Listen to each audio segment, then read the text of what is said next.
One of the things, with you've already hit on with your coffee shop and with your real estate investing is delegation and leadership. You are not out there swinging the hammer, making the lattes. You have people to do that. Now, that is tough for a lot of people, right? Super To hard. Yeah. hand off control. So, as you stepped into leadership, what was hard about letting go of control and how did you work through that? That's a good question. I mean, I still am trying to let go of control. I'm still trying to learn to, okay, this doesn't need to happen like today. Specifically with handyman stuff, I tend to be the first guy to, okay, sign up to like get this thing done. One of the best moves I've made in the real estate business with 25 rental properties, there's always something that needs fixing. And one of the best moves I made was paying a guy, 25, $30 an hour. Like that's pretty good for a handyman. I think in some areas that's a lot. Some areas that's a little, but just paying this guy and like, I just know he can fix almost anything. And like, that is like the best money I've spent. And then, at the coffee shop, that's a whole nother world. Just like learning to create SOPs and get people trained up quickly. I have a great manager girl. I'm still very much like the GM sort of operator, but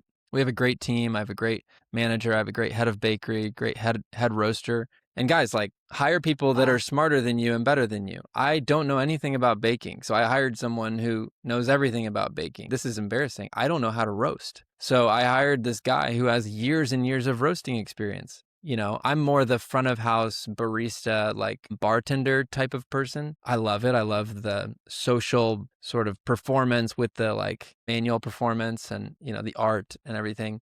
And actually funny enough, I'm getting way off track. I took that test in college that tells you like what your primary career should be that you should study for. And mine was bartender. That was my number one that the University Career Center spit out at me. So I was like, okay, well, I don't know if that's a good thing or a bad thing, but I'll take it. So it's kind of funny. I'm like fulfilling that with the barista thing. Right. Anyway, but just learning to delegate. So now I used to be behind bar and I used to hop behind bar a lot more. And now I'm behind bar, like actually working at the shop about once a month. I'd say I kind of have to get behind bar or I like choose to because I want to, because I love it. So I'm learning to delegate and give other people ownership and give up control for sure. And how do you decide what should stay on your plate versus what needs to be delegated or supported by the team? Yeah, I mean, I think it's a mixture of knowing like what you're good at, what you're like really, really good at, like 10 times better than other people. And so for me, email and admin, like I can get back to emails so quickly. And I'm not quite at the point where I need an EA to like handle my email. It's just not that overwhelming. I'd say like planning the kitchens and designing, I kind of have that architecture bend. And so I really like it. And I think I'm good at it. I need to pass that off eventually, but just learning like, what are you 10 times better than other people at? Kind of focus on that until it's time to pass that off to somebody. And like, what is your time worth? Figuring that out. If my time, I'd say I'm like anything under 200 an hour, I'm looking to pass that off to somebody else. So yeah, like what is your time worth? If it's 50 an hour, try to pass off to somebody else anything that's less than 50 an hour. And that's been super helpful. Also a great book, someone that will speak better on this than me. I'm 33. I'm still learning how to delegate and like, how do I, I'm also still not making like a ton of money like other people. And so like, what is my time worth? I don't want to overinflate what I'm worth. That's stupid. But this guy, Dan Martell, wrote a book called Buy Back Your Time. And he actually has like formulas that break down who you should hire first and like, how much is your time worth based your gross annual income and things like that. So a great book if you want to learn more about buying back time. Yeah, I love that. Thanks for repping that. Dan Martell's book prompts a lot of people to get virtual assistants. So I love it. Yeah. Very nice. So let's talk about another piece of this growth game, which is burnout.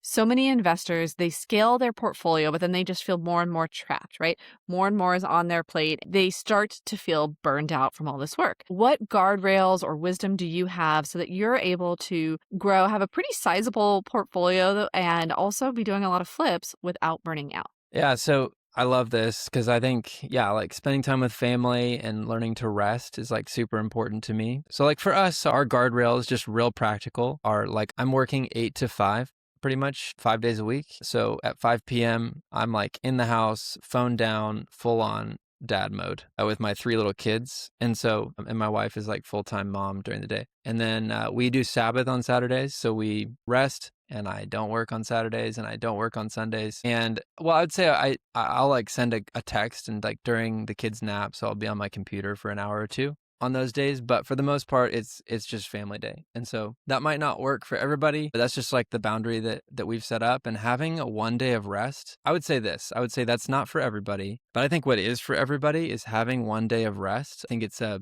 biblical thing. I think it's good for humans to have 1 day of rest a week. So if you're not prioritizing that, I think you're definitely susceptible to burning out quicker. Having 1 day a week to rest and like not touch your computer is really good. And then having like one, I think vacation is a good thing too. I think it's good to like take 1 week a year or 2 weeks a year, do what Adrienne's doing and like travel the world and like just check out for a minute. And Right. I'm talking about rest, but also obviously we just talked about delegation and hiring a VA and passing off tasks to other people. That's a huge one too.